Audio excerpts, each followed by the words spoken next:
Ayan, magandang umaga po sa inyo mga ka-farmer. Let's go farming na po. Ang pangalawang araw na po sa atin ng ating mga alagang sisiw na diniliver. Nagbigay na po ako sa kanila ng antibiotic. Yan po ay for prevention. Ang ginawa ko po, yung 5 grams po na antibiotic, dapat po ay titimplahin yun sa 1 galon for treatment. Pero dahil prevention lang po tayo, di ginawa ko po yung 5 grams, ginawa ko po yung 2 galon para mababa lang po yung tama sa kanila. At saka ko po binigay. Yan po ay post prevention. After po yan, prevention po tayo ng 3 days. Pagkatapos po ng 3 days na prevention, pahinga po ng 1 araw, magbibigay tayo sa kanila ng tubig lang. Ayun po yung pagpa-flushing ng mga antibiotic or mga anumang napatay sa kanilang katawan. Tapos po, susunod po na araw doon, magbibigay naman tayo sa kanila ng probiotic.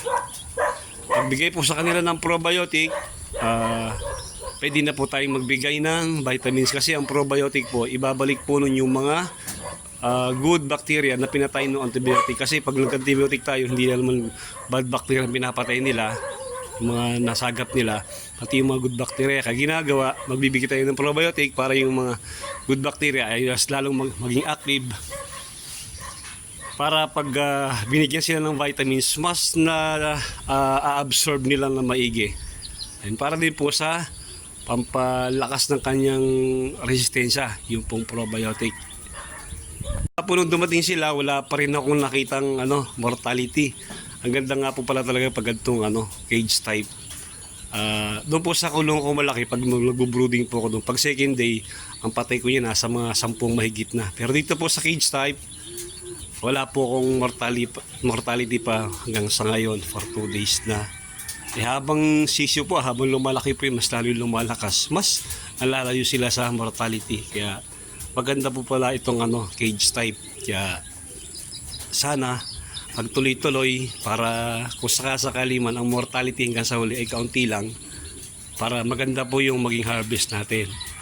Kapag gabi po, malamig ang panahon dito sa Lucena, malakas po ang hangin, binabalot ko po yun na maigi. Pag gantong oras naman po sa umaga, mainit, kaya pwede po silang buksan. Bibigyan.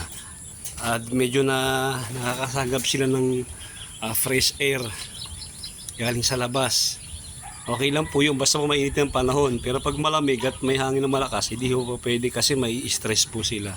At lagi niyo pong tandaan, kapag ang manok po, sisiw po, ay na-stress, doon po madaling kumapit sa kanila yung mga sakit. Yun, maraming salamat po mga ka-farmer.